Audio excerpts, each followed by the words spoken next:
So over the past year, my life's been quite turbulent. From as simple as traveling at the start of the year, all the way to trying to start my first ever online business back in June, turning 18 and moving away from my mom, learning how to be super productive, waking up at 5 in the morning and running every single Monday, and all the way to getting into the best shape of my life. Now, obviously, all of those things have changed me a lot as a person and shaped my personality in a whole new way. But the one thing that I became a master of, well, at least in the eyes of 2022 version of me who couldn't stick to anything, is consistency. I've managed to stay very consistent with things like fitness, mindfulness, constant learning, and I'm even going to go as far as to say that I literally took cold showers for 300 days in a row. So I started back in March previous year, and still to this day I'm taking cold showers every single day. It's probably even more than 300 days at this point. And so what I did is I took all of the knowledge that I have about consistency, all of the tools, lessons, and insights that I've learned throughout that year, and condensed them into the 4 simple steps that have personally worked for me in order to become as consistent as I've become, and which are hopefully going to help you to achieve a similar result. But I want to warn you, those tools are not for everybody. They're not going to help everyone to become super consistent and be like David Goggins, waking up at 3 a.m. in the morning and running. They are only for the people who actually want to take it serious.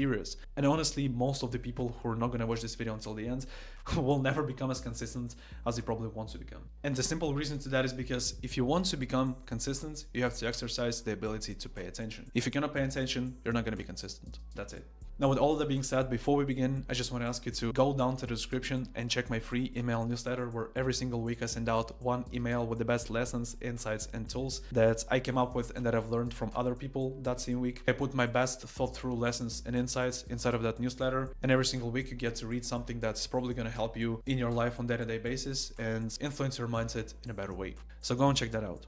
And thank you. So the first and by far the most important thing that you can do in order to become consistent is to make the consistency accessible. Now, in my view, consistency is simply performing some kind of activity or action over and over again. That's it. And in order for you to perform that action over and over again, you need to be able to remove everything that can potentially get in the way of you following through. So here's an example. When I struggled to follow through with a good diet back in February 2024, so basically 1 year ago, what I did is I simply threw away every junk food that I could find in my house, and I never bought anything for like 2.5, maybe even 3 months. You know, a lot of families have this kind of habit, and my family was the same when I lived with my mom, to always have some kind of like pack of ice cream at home, have something sweet, have something like snacks, maybe frozen pizza or something like that.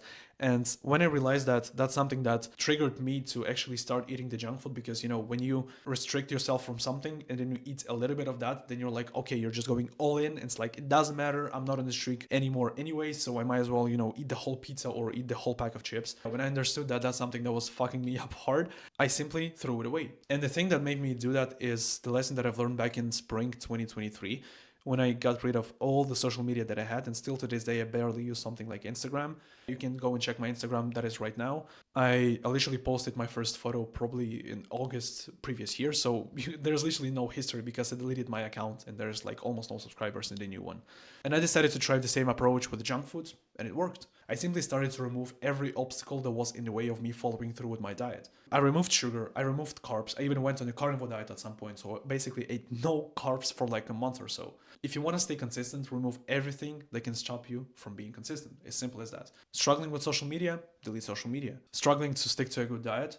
Eliminate other options. But honestly, gym is a little bit more complicated, and you probably could take an approach which I took with cold showers. So when I was struggling to take cold showers, and still that same principle applies today, is that I literally don't go outside. Like, I don't go anywhere unless I've taken a cold shower. And that also relates to school and to like any activity that I have to do in the day. It doesn't matter if I'm going to run or if I'm going to be late to school.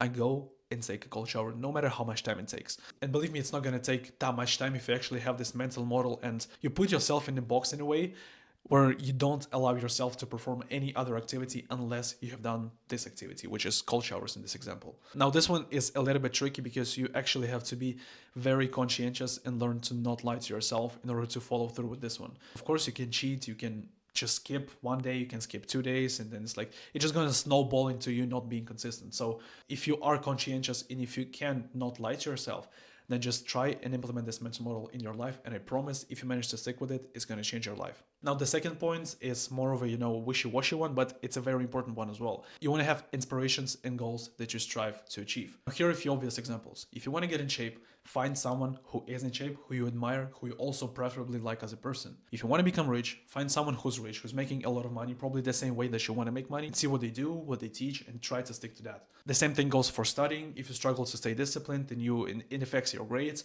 then just go and find some person on YouTube who specializes into like studying productivity, if that's even a thing. Follow them, see what they do, and try to emulate what is it that they're doing. So basically set yourself some kind of goal to become more like that person. Now, the tricky part about this one is that a lot of people have individuals that they like. A lot of people have some kind of favorite singer or some kind of favorite actor or some kind of, probably even a millionaire that they want to be like. But what you want to do is to have not a fan attitude, but a student attitude. Just go and try to figure out what is it that you can extract from this one. What is it that's valuable here? Because here's the problem. A lot of people just generally consume the content that they produce. And notice the words I've said here. Consume. They just consume. They don't use it. They don't apply it to anything. They just consume. It's just in and out from their head. They don't take anything from that. It's the same with the book. If you take and read a book for once and then you reread it, you're going to see it in a completely different way. If you can, just try to print out somebody's photo, print out somebody's quote, print out somebody's lesson or whatever you can and put it on your wall so that you constantly remind yourself of that person and what they teach and that you actually want to become more like them. So you actually have this kind of feeling of shame when you start to slack off and then you see that thing. That's very powerful. Now, point number 3 is a practical one, and that is a tracker. So some of you have probably heard about this thing, which is called habit tracker, where you basically take a piece of paper, you list out all of the days in a month, and then you list out all of the habits that you want to follow. And you basically check every box of each habit every single day, and then you see how many of them have you actually stuck to. Now, that is very useful itself.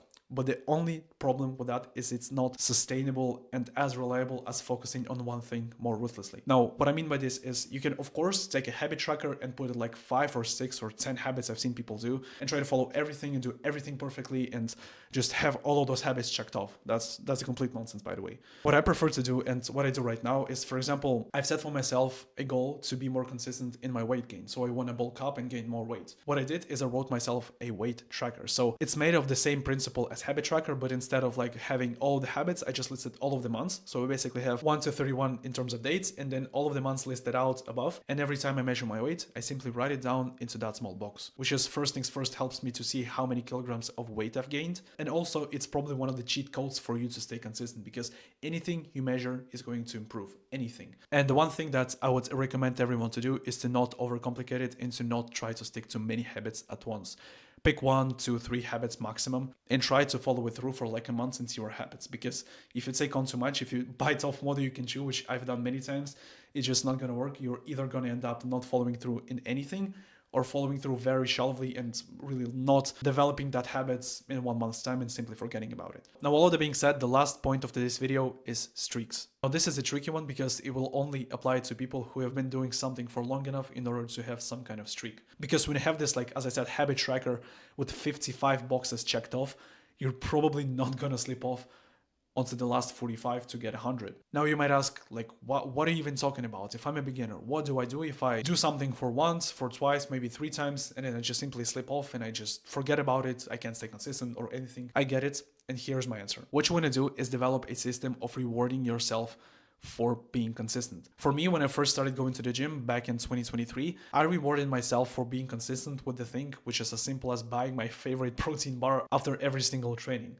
It can be the same for you, but just try to come up with some kind of reward for your consistency. And then when you actually get on this streak, then you will actually probably like not need the reward, because the habit formation takes for about like 3 weeks, like 21 days.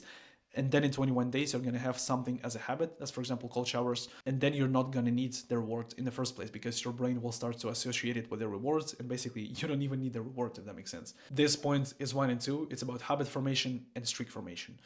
If you have those two, it's basically you can consider yourself as consistent, because you're probably not going to slip off. Or if you decide to let that thing go, then that is going to be a conscious decision. If you've been taking cold showers for 5 years, maybe you want to try to go without them for a couple of months. You have to stay disciplined in order to stay consistent, but you also have to stay consistent in order to stay disciplined, if that makes sense. Only discipline is not going to be able to put all of that thing off. Only discipline is not good. And I'm saying it because I know it and I've been there, and it's not just about discipline. So yeah, I hope you found this video valuable, and if so, then make sure to leave a like, subscribe to this channel, and if you'd like to get my personal one-on-one help with becoming consistent, then feel free to go down to the description and check the relevant links. Thanks for watching and have a great day.